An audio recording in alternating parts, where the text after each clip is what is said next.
23rd of May 2026.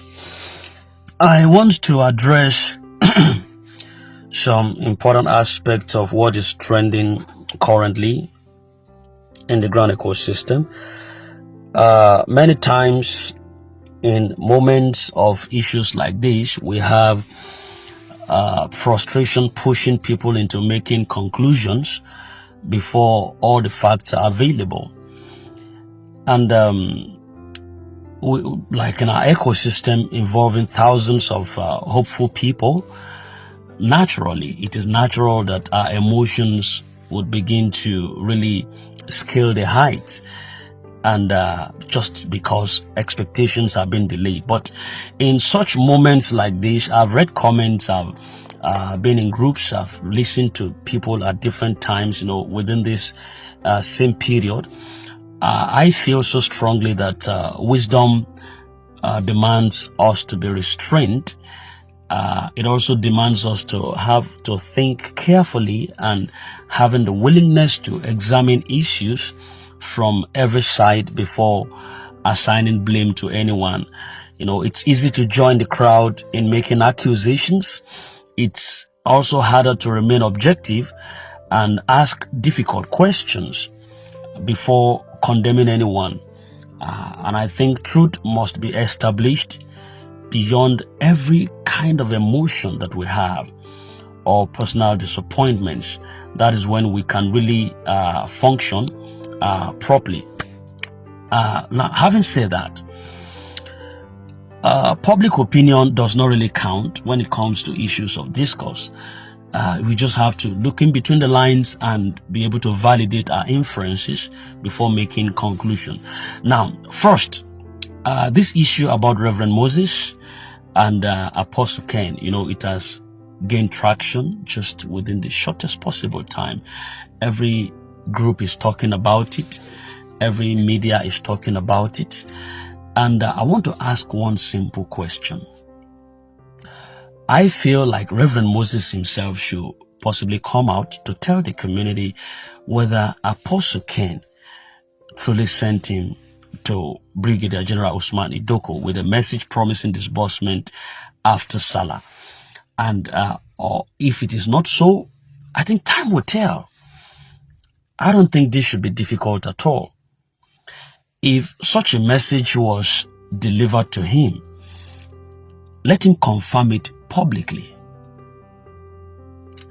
And if that happens, then I think fairness demands that we patiently wait for Apostle Ken himself to either confirm or to deny the claim directly. Because if you listen to the V note of Reverend Moses, you will understand why I'm asking this question. And that is where truth begins, actually. If Apostle Ken eventually comes out to deny making such a promise, then people may have reasonable grounds to question what really transpired or seek further accountability in such a structure. But until then, I think much of the shoutings that we have right now on social media space, the argument, the assumptions, the emotional reactions, they are still, to me, they are still very much incomplete conversations without establishment. So people should learn to verify before they vilify. I don't know whether you get what I'm saying. Vilification is bad without verification. Yes.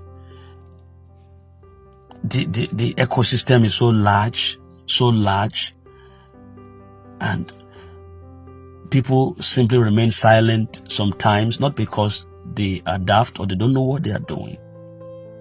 And they can't be silent forever without an intervention coming for them.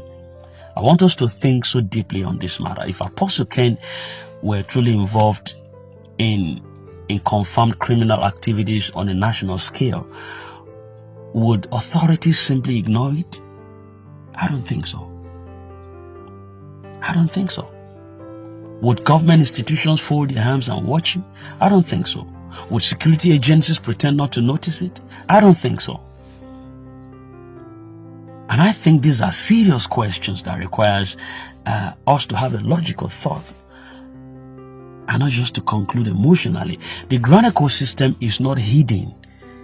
It's not hidden inside a secret room that is unknown to anyone. Thousands of people discuss this openly. We have activities being monitored, communications, circulate. Once it gets to social media, it gets to the government. It's on a wider range of circulation. The public discussions we have every day, it happens constantly. So to assume that government institutions know absolutely nothing about what is happening in the grant ecosystem, that would be unfair and that would be very much unrealistic. The truth is very simple. Governments usually know much more than the public imagines or assumes. They do. And if anyone believes that criminal actions have taken place, I think Nigeria already has institutions that are established to investigate these matters. The police exist, the EFCC exists, the security agencies exist, the justice system, in spite of the fact that our justice system has been invaded, but it also exists. And if genuine crimes have been committed, it is not our responsibility as subscribers or as observers, as critics or supporters to become investigators of this, or to become prosecutors or judges or prison wardens at all once. That responsibility belongs to the appropriate authorities. And this does not mean that people should not ask where it matters. Of course, we are supposed to ask questions. We will, we would, we should. Questions are necessary. Transparency matters. And people deserve to know the right thing and not to know the right answers. Of course. But there is a difference between asking some hard questions and also creating some unnecessary tensions through reckless statements that are capable of inflaming an already sensitive ecosystem that is at the verge of breaking. So at this point, I think a restraint is very important. The way we talk, the way we speak, our responsible contributions are very important. Words have consequences. You see words flying left, right, and center. Sometimes you have to dodge so that it doesn't hit at you. Words have consequences. Now, let's just take us back the memory lane a little bit. Back then in 2023, for those who attended the screening exercise in Abuja, they know exactly what atmosphere surrounded that event. There was a lot of excitement, a lot of excitement. There was confidence, there was expectations also heightened. There were strong assurances given concerning the disbursement. And a lot of people were left with the impression that the development they would have would be so close that even before they reach their houses, some would get alert in their phone. Yes. That level of confidence did not come from nowhere. It was strong. The expectations was real. The excitement was there. But here's a very important question that deserves mature reflection. This event or that event, did it happen in isolation? Were there not donor representatives present at that event? Security operatives too. Many who attended could recall that representatives connected to the donor were also reportedly present during that Thanksgiving gathering or the screening exercise. It was within that setting that the expectations regarding disbursement were communicated to the people present. And people had it. Promises were there. They believed in the timelines that was given. They trusted that what they were told is going to come to pass before they reached their houses. But this fulfillment, till this moment, did not happen as expected. Days have passed. Weeks have passed. Months have passed. It's turned into decades. naturally disappointment will grow wild, questions will multiply, criticisms will be intensified. But should every delay that we have, every setback, every unfulfilled expectations, should it automatically be placed entirely on whether Apostle Ken or Reverend Moses, without considering every moving part that is involved in this exercise? These are fair questions that should be asked. These are fair questions.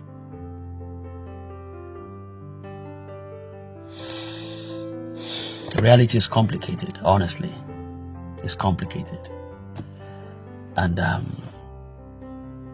this is not an attempt to silence our concerns. No. People absolutely have the right to ask difficult questions, concerning questions. They should ask questions. They deserve explanations. They deserve the right answers. But I think also fairness requires us to examine things on a bigger way or bigger picture before we reach the final conclusions. One accusation that repeatedly surfaces is that claim that Apostle Ken fixed the money or secretly diverted the funds for personal gain. This allegation also has widely been circulated. And a lot of people also repeat it confidently, like it is truly so. Well, I'm not saying it's not so. I'm not saying it is so. But I think we should carefully examine our sides of conversations.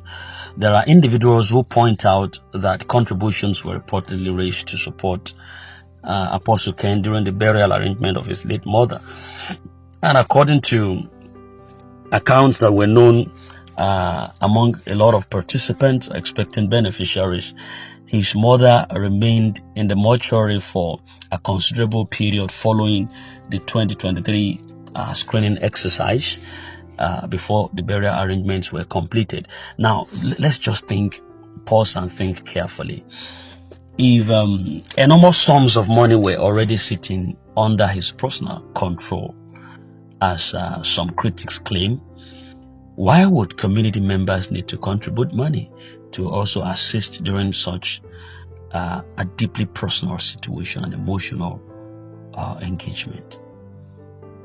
I think this question deserves honest reflection. People may disagree on interpretations, that is fine, but I think intellectual honesty requires us examining some details that do not perfectly fit popular accusations. I don't know if you understand what I'm saying. Then another important issue that a lot of people ignore is the possibility that Apostle Ken himself may have faced disappointments, setbacks, broken assurances and promises, even deception from parties who are involved in efforts surrounding this disbursement. So whether everyone agrees with this perspective or not, one fact remains undeniable: that complex operations involving this kind of system, this competing interest, these unexpected complications, these realities hidden from public view, they would happen. Complexities would happen. And not every single setback automatically points to a single villain. No, sometimes situations are more complicated than the public narrative suggests. Unfortunately, when waiting becomes prolonged, of course, frustrations would naturally happen and blame game would continue. That is human nature. People become tired, patience weakens, anger grows, disappointment looks for a target. But truth cannot still be established by frustrations alone. Our evidences matters a lot. Fact gathering matters a lot. Context also matters a lot. And this is why not every loud contribution automatically becomes a meaningful contributions. No, there is a difference between our constructive criticisms and destructive commentaries. We see it right today on our platforms. Constructive criticism asks questions critically, and they ask it respectfully. constructive criticism seeks for understanding. They push for transparency without having to create chaos. But we have destructive commentaries also on the other side. They thrive on insults, they thrive on assumptions, they thrive on attacks, on sensational accusations, they thrive on unsupported claims before the facts are completed. So, but at this critical stage, please, the ecosystem does not need more emotional fire. We need maturity. We need responsible engagement. So please, I want to appeal. Yes, truth does not fear examination. And having to be accountable should stand on evidence, not emotions. Questions should be welcomed, but I think conclusions should be based on our clear validation rather than our speculations. At the end of the day, everyone wants the same thing. What is that? Disbursement, alert, truth, fulfillment of expectations. But these goals are best pursued through our careful, logical thinking, our responsible communication, and our commitment to facts. Fact over noise. I won't say better than this. I just want to balance issues. Whether it comes to Reverend Moses, or it comes to Apostle Ken, or some other persons that might be at the forefront of this fire. Thank you very much. I wish you a very wonderful Saturday. This is Prince Institute reporting live from this platform. We love you and would always do. And I can assure you that disbursement is not far away from here. Stay close, stay unshaken, stay unperturbed. All is well. God bless you. Do have a nice day.